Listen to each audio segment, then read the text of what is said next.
morning. You may be seated. Prosecution ready to make their closing arguments. Yes, Your Honor. Can I proceed? Proceed. May I have a moment with my co-counsel? Brief moment.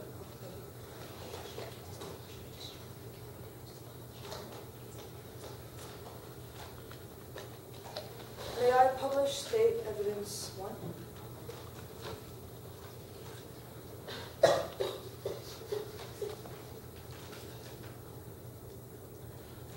Duke Kenilworth is dead. He was a high school senior with so much opportunity and potential ahead of him. He could have been a teacher, a doctor, a lawyer, anything.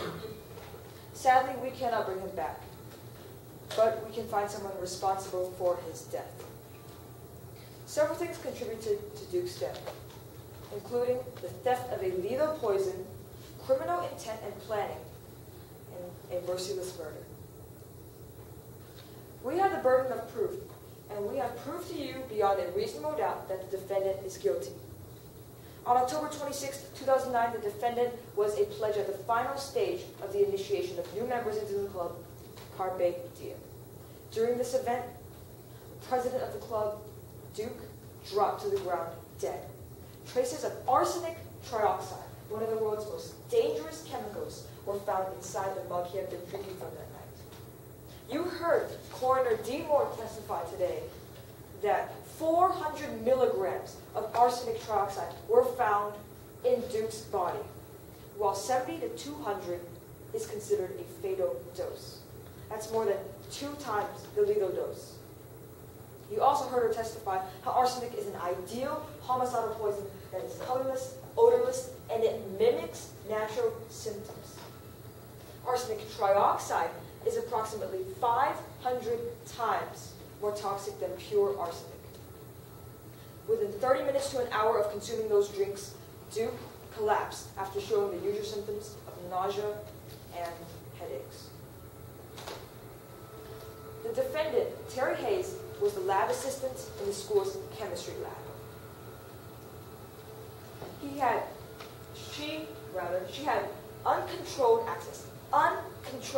access, while Sandy Lowe, her supervisor, was gone half of the time that she was working there. Uncontrolled access and the keys to a locked cabinet containing many harmful chemicals, including arsenic trioxide. And furthermore, Sandy Lowe could not recall any arsenic trioxide experiments that had taken place that year. And the arsenic trioxide bottle was also empty. Hayes' fingerprints were found on the cabinet and the bottle itself. Furthermore, incriminating evidence was found in the defendant's locker, including a handwritten note containing a poem about death and fate, and a book on Napoleon Bonaparte, the war hero that had died from arsenic poisoning. What a coincidence. Throughout the school year, the defendant, Terry Hayes, could be seen arguing with the victim, Duke Kenilworth, several times. On one occasion, she yelled at Duke, "What goes around, comes around."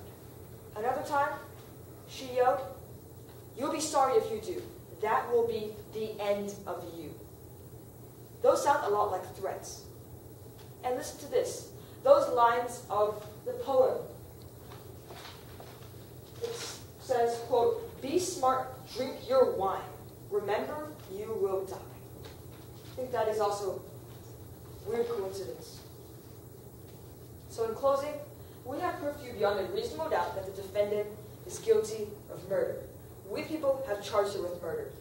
And we have proved to you that she is guilty of the theft of lethal poison, criminal intent and planning, and ultimately the death of Duke Kenilworth.